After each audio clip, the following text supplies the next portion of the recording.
ഈശോമിശിഹായിൽ ഏറ്റവും സ്നേഹം നിറഞ്ഞവരെ, പരിശുദ്ധാത്മാവിന്റെ പ്രചോദനത്താലും സ്നേഹന്മാരുടെ പ്രഘോഷണത്താലും ഫലം ചൂടി നിൽക്കുന്ന തിരുസഭയെ ഓർക്കുകയും ധ്യാനിക്കുകയും സഭയ്ക്ക് വേണ്ടി പ്രാർത്ഥിക്കുകയും ചെയ്യുന്ന കൈത്താകാലത്തിലാണല്ലോ നാം ആയിരിക്കുക. കൈത്താകാലത്തിന്റെ 5ാം ഞായറിലേക്ക് നമ്മൾ പ്രവേശിക്കുന്നു.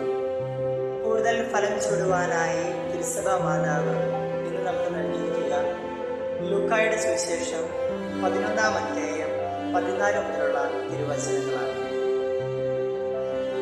തീർത്തും സുപരിചിതമായ ഒരു വചനഭാഗം. ഈശോ പിശാച് ബാധിച്ച ഭൂമിയെ സുഖപ്പെടുത്തുന്നു.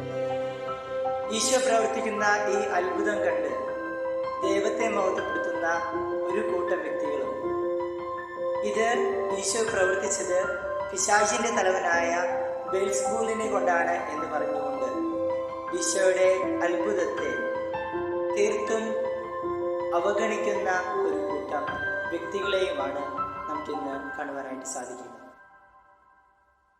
ഇന്ന് നമുക്കറിയാം, നമ്മുടെ സാമൂഹിക അന്തരീക്ഷത്തിൽ എന്തിനേയും വിമർശിക്കുകയും അനുകൂലിക്കുകയും ചെയ്യുന്ന ഒരു കൂട്ടം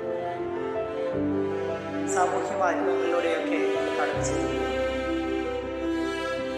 എത്ര നല്ല പ്രവൃത്തിയാണെങ്കിലും അതിനെ അനുകൂലിക്കുന്നവരും പ്രതികൂലിക്കുന്നവരും, അതുപോലെ തന്നെ എത്ര മോശം തന്നെ കാര്യമായാലും അതിനെയും അനുകൂലിക്കുന്നവരെയും പ്രതികൂലിക്കുന്നവരെയും നമുക്ക് കാണുവാനായിട്ട് സാധിക്കും.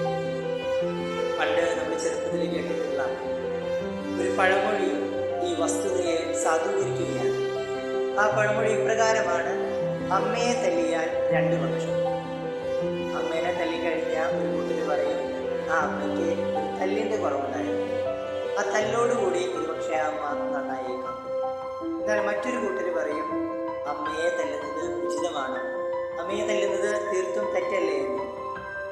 എന്തിനേയും വേർതിരിച്ച് കാണുന്ന, എന്തിൻ്റെയും നന്മയെയും തിന്മയെയും ഒരുപോലെ ആകർഷിക്കപ്പെടുന്ന ഒരു ജനവിഭാഗത്തിൻ്റെ കൂടെയാണ്, അല്ലെങ്കിൽ ആ ജനവിഭാഗത്തിൻ്റെ ഭാഗമായിട്ടാണ് നമ്മളെല്ലാവരും ജീവിക്കുക.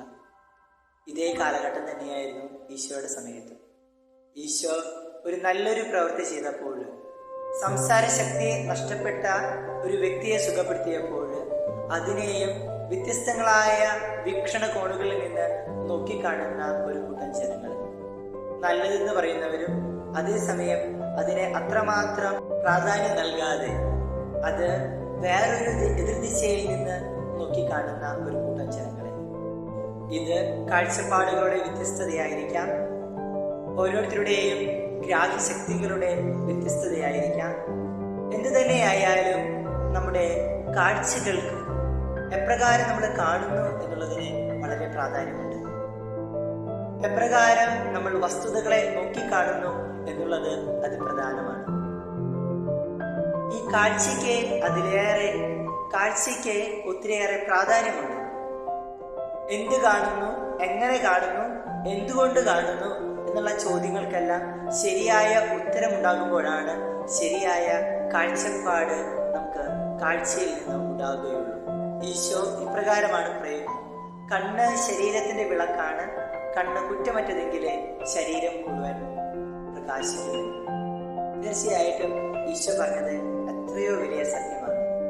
നമ്മുടെ കാഴ്ചകള് മങ്ങിക്കഴിഞ്ഞാൽ, നമ്മുടെ കാഴ്ചകളിൽ അന്ധകാരം പ്രവേശിച്ചു കഴിഞ്ഞാൽ, നമ്മുടെ കാഴ്ചകളിൽ തിന്മ പ്രവേശിച്ചു കഴിഞ്ഞാൽ അത് നമ്മുടെ ആത്മാവിനെ സ്വാധീനിക്കും. നമ്മുടെ ആത്മാവിനെ നഷ്ടപ്പെടുത്തുവാൻ വരെ നമ്മുടെ കണ്ണുകൾക്ക്, നമ്മുടെ ആന്തരിക കാഴ്ചകൾക്ക് സാധിക്കും എന്നുള്ളത് സത്യമാണ്, വസ്തുനിഷ്ഠമാണ്. സ്നേഹമുള്ളവരെ, കൂടുതൽ ഫലം ചൂടുവാനായിട്ട് തിരുസഭാ മാതാവ് ഇന്നത്തെ വചനം നൽകുമ്പോൾ നമുക്ക് ചിന്തിക്കാം, നമ്മുടെ കാഴ്ചകൾ എപ്രകാരമാണ്, കാഴ്ചപ്പാടുകൾ എപ്രകാരമാണ്, എൻ്റെ കാഴ്ചകൾ, എൻ്റെ ഉൾക്കാഴ്ചകൾ എത്രമാത്രം വിശുദ്ധിയുള്ളതാണ്. നന്മയെ നന്മയെന്ന് തിരിച്ചറിയുവാനായി, തിന്മയെ തിന്മയെന്ന് കണ്ടെത്തുവാനും അതിൽ നിന്ന് വിട്ടുനിൽക്കുവാനുമായിട്ട് നമുക്ക് നമ്മുടെ ആന്തരിക നേത്രങ്ങൾ അനിവാര്യമാണ്. ബാഹ്യമായ നേത്രങ്ങൾ നമുക്ക് എത്രമാത്രം പ്രധാനമാണോ അത്രമാത്രം തന്നെ ഒരുപക്ഷെ അതിൽ കൂടുതൽ ആന്തരിക നേത്രങ്ങളുടെ കാഴ്ച പ്രധാനമാണ്. നമ്മുടെ ആത്മാവിനെ നഷ്ടപ്പെടുത്തുവാനായിട്ട് നമ്മുടെ ആന്തരിക നേത്രങ്ങൾക്ക് സാധിക്കും. ചിന്തകളും വിദ്വേഷപരമായ കാഴ്ചപ്പാടുകളും ഒക്കെ സഭയെയും സമൂഹത്തെയും സമുദായത്തെയും നശിപ്പിക്കുമെന്നുള്ളതിൽ സംശയമില്ല. എവിടെയൊക്കെ വിഭാഗീയതയുണ്ടോ, എവിടെയൊക്കെ വിദ്വേഷമുണ്ടോ, എവിടെയൊക്കെ വ്യത്യസ്തങ്ങളായ അഭിപ്രായങ്ങളുണ്ടോ, വിമതരുണ്ടോ, അതൊക്കെ കാഴ്ചപ്പാടുകളുടെ വ്യത്യസ്തതകൾ കൊണ്ടാണ്. പക്ഷേ നമ്മുടെ കാഴ്ച വിശുദ്ധിയുള്ളതാണെങ്കിൽ, നമ്മുടെ കാഴ്ച നേരായ മാർഗത്തിലുള്ളതാണെങ്കിൽ, നമ്മുടെ കാഴ്ച നന്മയാണെങ്കിൽ തീർച്ചയായിട്ടും നമ്മുടെ കാഴ്ചപ്പാടുകൾ നന്മയുള്ളതായി തീരും. നമ്മുടെ കാഴ്ചപ്പാടുകൾ വിശുദ്ധിയുള്ളതായി തീരും. ഇല്ലെങ്കിൽ എന്ത് സംഭവിക്കും?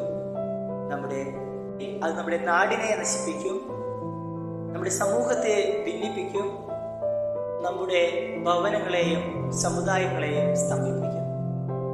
ഈശോമിശിഹായിൽ ഏറ്റവും സ്നേഹം നിറഞ്ഞവരെ, നല്ല കാഴ്ചയുണ്ടാകുവാൻ, നല്ല കാഴ്ചപ്പാടുകൾ രൂപപ്പെടുത്തുവാനായിട്ട് നമുക്ക് പരിശ്രമിക്കാം. തെറ്റിനെ തെറ്റെന്ന് വിളിച്ചു പറയാനുള്ള ചങ്കൂറ്റവും കരളുറപ്പും നമുക്ക് ഓരോരുത്തർക്കും ഉണ്ടാകട്ടെ. ഈശോ നന്മയോടുകൂടെ സഞ്ചരിച്ചവനായിരുന്നു. ഈശോയ്ക്ക് മുമ്പ് അവന് വഴിയൊരുക്കുവാനായിട്ട് വന്ന സ്നാപക യോഹന്നാനും നന്മയിലൂടെ സഞ്ചരിച്ചവനായിരുന്നു.